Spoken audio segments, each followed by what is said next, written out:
നമ്മളിവിടെ വന്നിരിക്കുന്നത് പ്രവാസി വെൽഫെയർ ബഹ്റിൻ റിഫ സോൺ നടക്കുന്ന അവർ സംഘടിപ്പിക്കുന്ന പാടാൻ നമുക്ക് ഒന്നായി എന്ന പാട്ടുത്സവത്തിലേക്കാണ്. അപ്പൊ നമുക്ക് ഒരുപാട് ഗായകന്മാരും ഗായികമാരും, അതായത് പുറലോകം അറിയാതെ നമുക്ക് ഉള്ളിൽ കിടക്കുന്ന കുറേ ഗായകന്മാരും നമുക്കിടയിലുണ്ട്. അവർക്ക് അവരുടെ കഴിവുകൾ സമൂഹത്തിലേക്ക് എത്തിക്കാനുള്ള ഒരു വേദിയായിട്ടാണ് അവർ സംഘടിപ്പിച്ചിരിക്കുന്നത്. ഇപ്പം എത്ര ഗായകന്മാരും എത്തിയിട്ടുണ്ട്, എല്ലാവരും എത്തിയിട്ടുണ്ടല്ലോ അല്ലെ?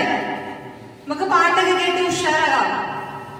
ഓക്കെ, ചുണ്ണിയുടെ നാട്ടിൽ നിന്ന് നമ്മുടെ സ്വന്തം കായംകുളത്ത് നിന്ന് നിസാമിന്റെ ഇവിടെ എത്തിയിട്ടുണ്ട്. പാട്ടല്ല, ഡാൻസ് അല്ല, അതുക്കും മേലെ ഒരു പെർഫോമൻസ് ആയിട്ടാണ് നിസാമ തൊട്ടടുത്തിരുന്നിട്ടാണ് വിളി കേൾക്കാന്.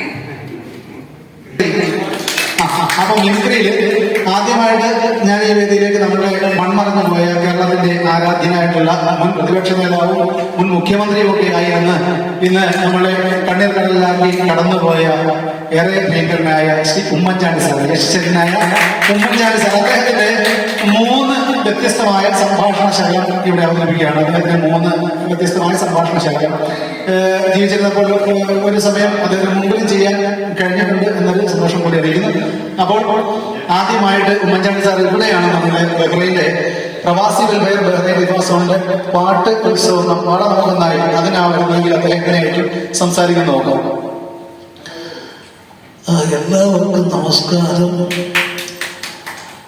ബഹ്റൈൻ പ്രവാസി വെൽഫെയർ റിഫ സോൺ പാടാൻ നമുക്ക് ഒന്നായി പാട്ട് ഉത്സവം അൽ-ഹിലാൽ ഹോസ്പിറ്റൽ ഓഡിറ്റോറിയം സൽമാബാദില് സംഘടിപ്പിച്ചിരിക്കുന്ന ഈ പരിപാടിയിൽ വരുവാനും നിങ്ങളെയൊക്കെ കാണുവാനും സാധിച്ചതിൽ ഒരുപാട് സന്തോഷമുണ്ട്. അതാരൊക്കെ പറയുകയുണ്ടായില്ല, സകലകലാ വല്ലഭന്മാരും വല്ലഭകളുമൊക്കെയാണ് പങ്കെടുക്കുന്നത് എന്ന് അമൃത ടിവിയിൽ നമ്മുടെ കുട്ടി ഒക്കെ പങ്കെടുക്കുന്നു. അതുപോലെ തന്നെ നിരവധി ഗായകരുണ്ട്, കലാകാരന്മാർ വിവിധ മേഖലകളിലുള്ളവരുണ്ട്. എല്ലാവർക്കും അഭിനന്ദനങ്ങൾ അറിയിക്കുകയാണ്. എല്ലാ സ്വർഗത്തിലിരുന്ന് ഞാൻ കാണുകയാണ്. എല്ലാവർക്കും അഭിനന്ദനങ്ങൾ, നന്ദി.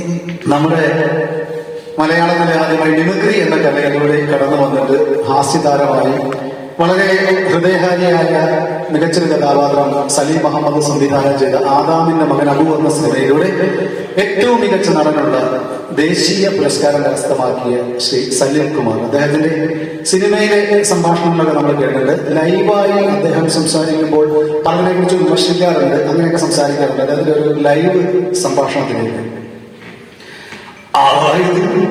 ഒരു ഇംഗ്ലീഷ് സിനിമ മലയാളത്തിലേക്ക് ട്രാൻസ്ലേറ്റ് എന്നിട്ട് കുളിക്കാതെ പൊരുതാതെ 8 ദിവസം കൊണ്ട് 355 സിനിമ ജഡ്ജ് ചെയ്തു. എന്നിട്ട് അതിന് അവാർഡ്